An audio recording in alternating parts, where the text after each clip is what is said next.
Normally I'd say, oh, how the mighty have fallen, but in this instance, I think that's entirely debatable.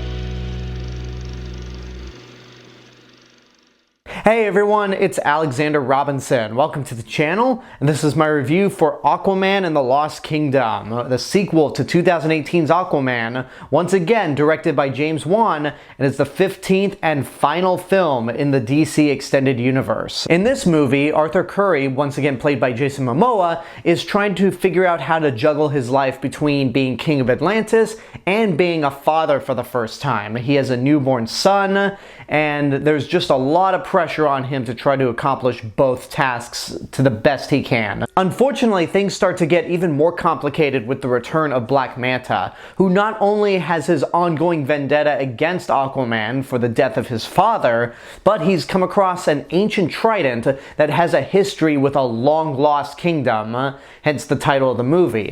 So Aquaman is forced to break his half-brother Orm out of prison because Orm is the only person who even knows any bit of history about this lost kingdom. Now, I know I have not had the best history with this franchise. The DC Extended Universe and I aren't the best of friends. I know it's easy to assume that I have a strong prejudice against this franchise, considering that I'm not a fan of most of their movies, but the truth is, I actually enjoy a good chunk of the DC Extended Universe. I wouldn't say most of the movies, but the movies that I actually do like, I like enough to own on Blu-ray. So I can't really say that I hate this franchise because there are several that I like or straight up love. But their past three movies, Black Adam, Shazam!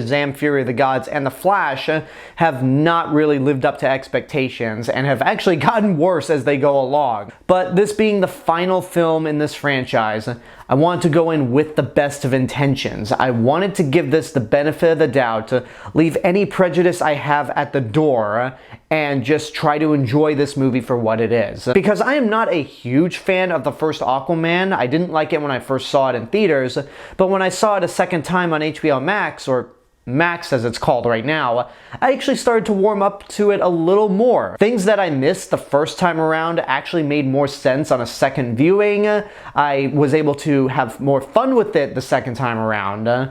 So while I don't own it on Blu-ray and I wouldn't really go out of my way to watch it again, I found myself enjoying that movie better the second time. This movie, however, I am by no means a fan of. There's nothing about this movie that I found enjoyable, interesting to look at, or even all that fun. I mean, I will try to think of something positive to say before the end of this review, but my feelings about it now and when I initially walked out of the movie are not good. One issue right off the bat that isn't even the movie's fault is that this is the last movie of this cinematic universe. There wasn't any original plans to end this series, but because they pulled the plug on the DCEU so abruptly, this is the last movie we're stuck with. And thus, it's just a solo Aquaman movie. There's no connections to any other movies, no mention of any Justice League members, or even members of the Suicide Squad.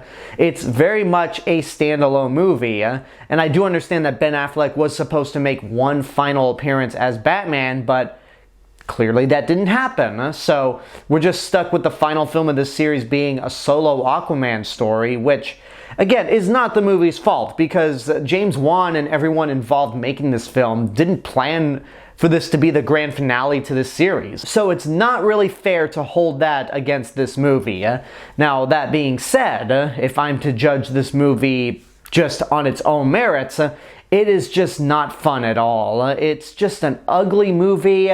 It has no heart to it at all. Nothing about this movie grabbed my attention, and I feel like it just kind of represents the very worst aspects of what we're seeing in comic book movies right now. Now, there have been some comic book movies this year that I have enjoyed a lot.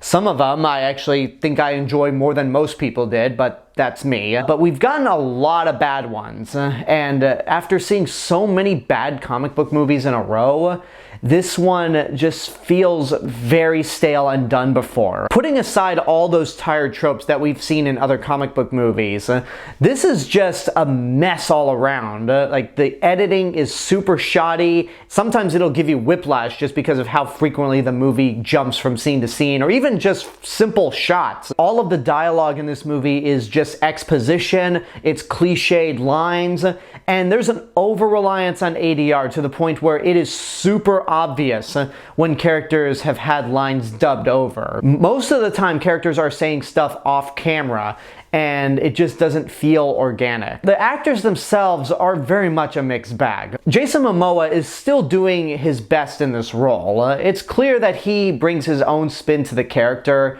and most of the time he's pretty likable.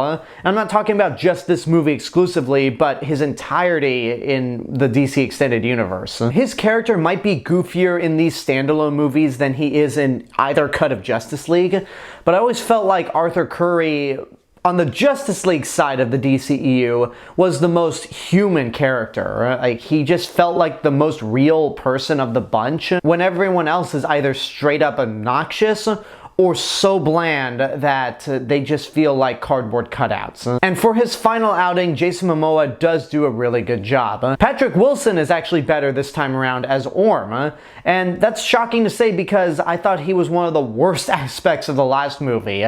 He was just way too serious for a movie that had so many ridiculous scenes. It just made it hard for me to really care about that character in the first movie.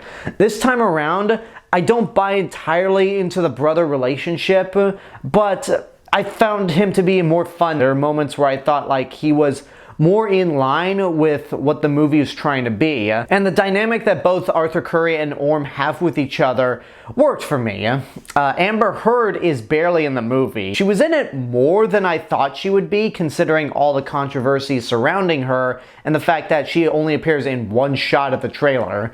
But yeah, she has more screen time than I thought she would, but she might as well be a background character at the end of the day. Nicole Kidman just doesn't seem like she wants to be there at all. It didn't even seem like she was there on the set with many of the other actors. There are several scenes where she just gives out nothing but exposition, and it just doesn't seem like she's trying. Yahya Abdul-Mateen II as Black Manta is once again back, and he's just the same bitter, angry person that he was in the first Aquaman. I didn't really care for his character in that first movie, and I didn't really care for him this time around. And when I say I didn't care for him this time around, I don't mean that in the sense that I cared about his character, but it's just he doesn't work as a villain. He's just one note, he's kind of boring, and the best thing I can say about him is that he's not the worst villain in this film. There is another villain in this movie who I won't mention because he wasn't featured in any of the trailers, but I will say this. If you can think back to any of the worst villains of the DC Extended Universe, this is another villain that's right up there with that group. The action scenes are just not impressive either. I didn't find this movie to be as visually appealing as the first Aquaman movie, and I just didn't really care for all the big sequences in this film. They're not all that creative, they're not inspired, and there's barely any physical fight scenes in this movie. The closest we get is a fight between Aquaman and Black Manta at the end of the movie, but even then, it just felt like watching the lightsaber fights from the prequels. Except this time around, it's just basically two CG body doubles fighting each other rather than actual people like in the prequels. I wish I could have gotten into this movie, but having seen so many bad superhero movies this year and seeing how this movie just is more of the same of what we got, I couldn't get into it. I won't say it made me mad, but I certainly don't like it at all, so I'll say don't waste your money on it. And really, at this point, considering that the DCEU is officially dead, there's no reason to see this movie at all. It's not going to lead up to anything. I don't think it's all that fun to watch, and I don't know if fans of the first movie will like this one, because it just gets so many aspects about the first movie that I liked so wrong this time around, and it didn't really improve on anything that the first movie got wrong, except for maybe Orm. Yeah, this is just a waste of time. If you want to see this movie, if you feel like you have to, just wait for streaming, because it's much better than going out of your way to a movie theater to see this. And for being the final film of the DC Extended Universe, it's almost fitting that this pretty much embodies the worst aspects of this entire franchise. I just don't like this movie. This is not the ending the DC Extended Universe deserved, but I am looking forward to the future. Since James Gunn is pretty much taking on the Kevin Feige role over at DC, I have a lot of faith that this new DC universe that we're going to get is more focused and has a direct plan, rather than the confusing and incomparable and incoherent mess that we got with this universe. So rest in peace, DC Extended Universe. You had a few nuggets of gold in there, but at the end of the day, you were just a flat-out mess. And there you go, that's my review for Aquaman and the Lost Kingdom. I hope you enjoyed it, and now I want to know what you guys think about the movie. If you've seen it, what did you think? Whatever the case may be, let me know in the comments below. Don't forget to like the video, subscribe to the channel, and hit the bell button to get notifications. You can also follow me on Facebook, Instagram, Letterboxd, Threads. I'll see you guys in the next video, but until then, have a good day, and take care of yourselves.